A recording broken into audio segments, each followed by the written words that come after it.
लग्नात मानपान दिला नाही, आम्ही मागेल तेवढा हुंडा दिला नाही म्हणून विवाहितेचा मानसिक आणि शारीरिक छळ केल्याप्रकरणी सासरच्या मंडळींवर गुन्हा दाखल करण्यात आला आहे. ही घटना 26 जानेवारी 2015 पासून आजपर्यंत सासर खासबाग गल्ली हसापूर रोड तालुका अक्कलकोट येथे घडली आहे. याबाबत श्रीदेवी नागराज स्वामी वय 27 राहणार खासबाग गल्ली हसापूर रोड तालुका अक्कलकोट जिल्हा सोलापूर यांनी MIDC पोलीस ठाण्यात फिर्याद दिली आहे. या प्रकरणी पती नागराज कल्लैया स्वामी, नणंद सविता राजेश हणमगाव, नणंद वैशाली दयानंद स्वामी, दीर श्रीशैल स्वामी, नणंद ज्योती ओमप्रकाश घेरडी, नणंदेचे पती ओमप्रकाश घेरडी यांच्यावर गुन्हा दाखल करण्यात आला आहे.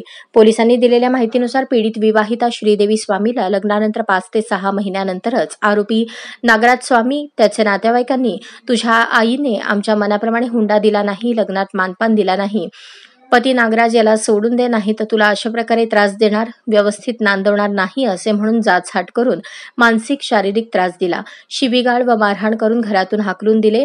तू जर इथे परत आली तर तुला बघ काय करतो असे फिर्यादीत नमूद केले आहे. याबाबतचा अधिक तपास पोलीस हेड कॉन्स्टेबल पवार करत आहेत.